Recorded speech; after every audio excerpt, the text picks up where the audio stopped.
Wipro company का share अगर लगातार गिर रहा है तो क्या ये भागेगा नहीं? क्या इसमें बाउंस बैक नहीं आएगा? और क्यों आईटी कंपनीज के शेयर, मैं विप्रो की बात कर रहा हूँ स्पेशली, मैं विप्रो का एनालिसिस करके आया हूँ।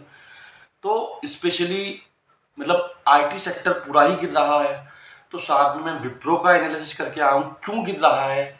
मैं सारी वजह बताऊंगा और मैं ये भी बताऊंगा दोस्तों क्यों आईटी कंपनी के शेयर आने वाले कुछ समय के बाद इतना बड़ा बाउंस बैक देकर जाने वाले हैं कि जिसकी आप कल्पना भी नहीं कर सकते। क्योंकि मैं थोड़ा सा, हो सकता है मैं इस वीडियो को लेट बना रहा हूँ, लेकिन बहुत सारे लोगों का आईटी सेक्टर से नुकसान हो चुका है। बहुत सारे लोग इस आईटी सेक्टर से अपने शेयर को बेच करके निकल चुके हैं, भाग चुके हैं। अब चाहे विप्रो को ले लीजिए, एचसीएल को ले लीजिए, टीसीएस को ले लीजिए, सब में भारी गिरावट है। निफ्टी आईटी के इंडाइसिस में तो 14 से 18% तक की गिरावट हो चुकी है। इतना बड़ा डाउनफॉल आ रहा है।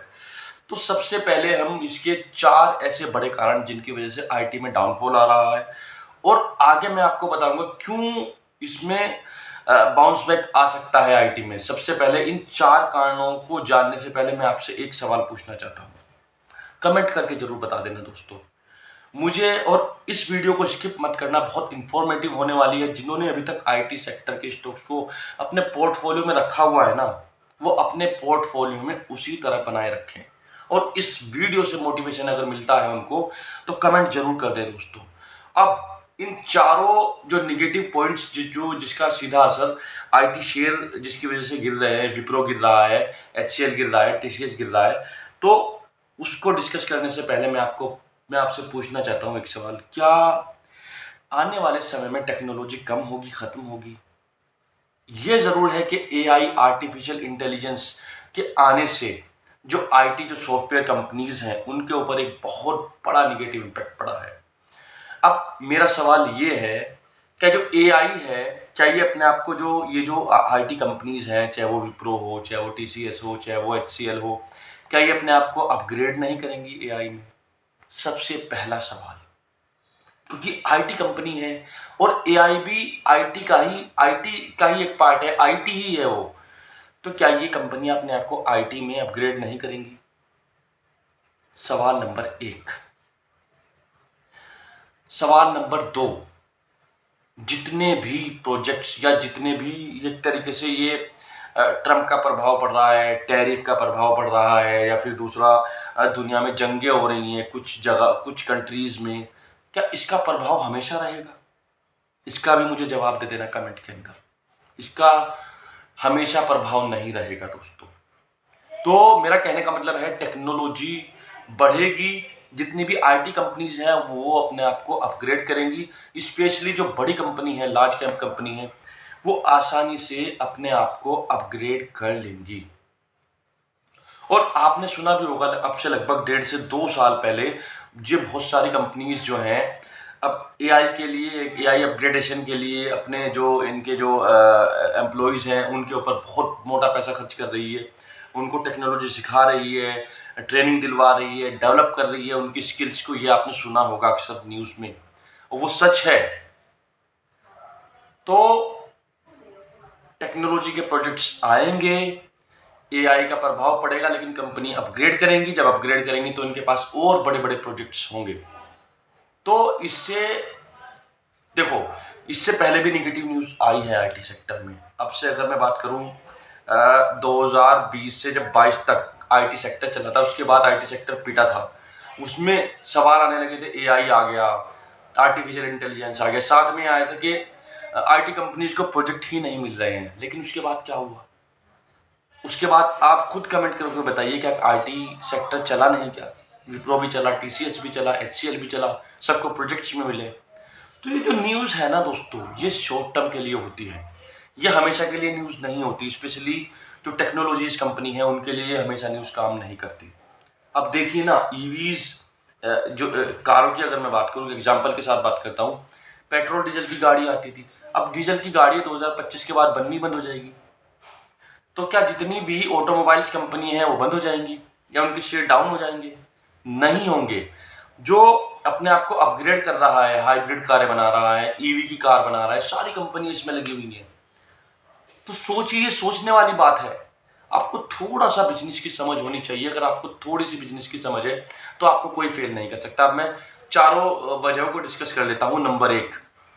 नंबर एक वजह है दोस्तों कि जो टैरिफ लगाया है ट्रंप ने 24 से 25% का इंडिया के साथ साथ और बहुत सारी कंट्रियों के ऊपर इसने टैरिफ लगा दिया है ट्रंप ने, जिसके सीधा, हालांकि ये सीधा आईटी कंपनियों के ऊपर नहीं है ये टैरिफ, लेकिन इसका कहीं ना कहीं घूम फिर कर, क्योंकि इकोनॉमी के ऊपर जब एक चीज के ऊपर किसी चीज का टैरिफ डाला जाता है तो कहीं ना कहीं घूम फिर कर उस सर्कल में दूसरी चीजों के ऊपर भी इम्पैक्ट डालता है।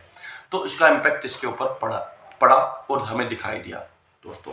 दूसरी वजह है, जितनी बड़ी कंपनियां हैं, जो विदेशी कंपनीज हैं, स्पेशली अगर मैं अमेरिका की बात करूं, यूरोप की बात करूं, वो पैसा लगाने से या नए प्रोजेक्ट्स लाने से डर रही है मार्केट के अंदर।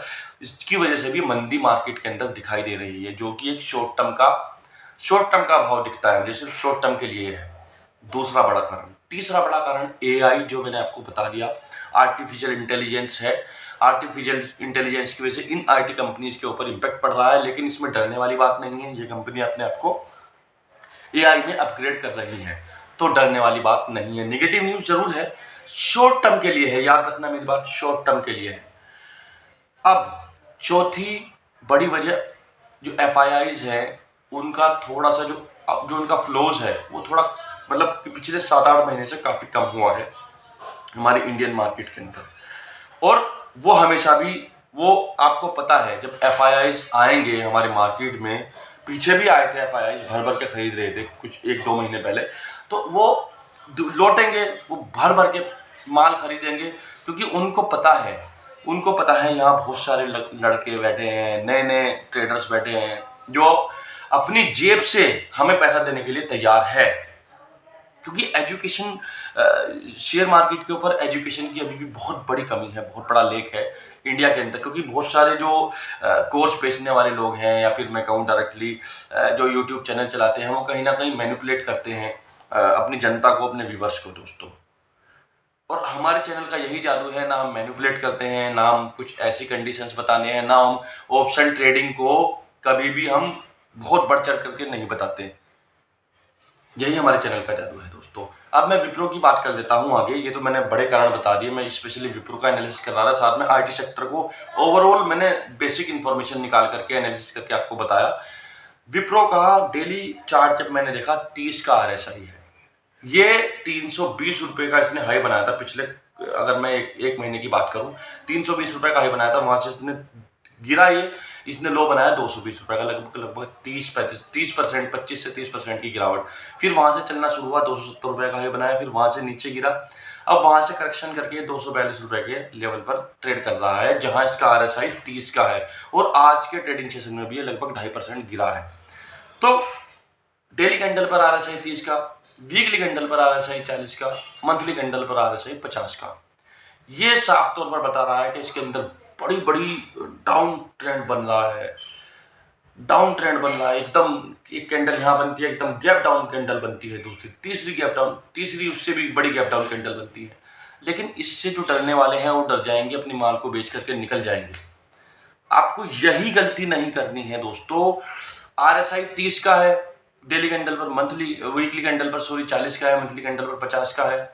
ओवरसोल्ड कंडीशन में चला गया, लोग बेच रहे हैं, सब जगह हवाबाजी चल रही है, न्यूज वाले बोल रहे हैं बेच दो। अगर मैं कहता हूं, अगर आपके पास अच्छे भाव पर ये है, आप वेट कर सकते हो। अगर आप वेट कर सकते हो, रुके रहो, मैं दिखा दूंगा। मेरी वीडियो को सेव करके रख लेना, इसको ज्यादा से ज्यादा लोगों को शेयर कर देना। और इसका वैल्यूएशन भी 19 का हो चुका है दोस्तों, विप्रो का। कितना का? 19 का। पी जो है इसका 19 का है। अब ये 242 रुपए के भाव पर ट्रेड कर रहा है, तो पी बता रहा है कि ये 19 का है। ये कह रहा है कि मैं बहुत सस्ते भाव पर हूं, मुझे ले लो। लेकिन उसके साथ साथ निगेटिव, कुछ शॉर्ट टर्म के लिए, 3 महीने, 5 महीने, 6 महीने के लिए निगेटिव न्यूज कह सकते हो। आपके प्रोजेक्ट नहीं है, बड़े बड़े प्रोजेक्ट नहीं निकाल रही हैं बड़ी कंपनियां विदेशों से, जिसकी वजह से थोड़ा सा अभाव बना हुआ है कुछ महीनों के लिए। लेकिन डरने वाली बात नहीं है, मैंने बताया इस वीडियो में। तो मेरी वीडियो यहीं तक थी। अच्छी लगी अपने दोस्तों को शेयर कीजिए, फैमिली को शेयर कीजिए, लाइक कीजिए, सब्सक्राइब कीजिए, शेयर कीजिए। तब तक के लिए गुड बाय दोस्तों।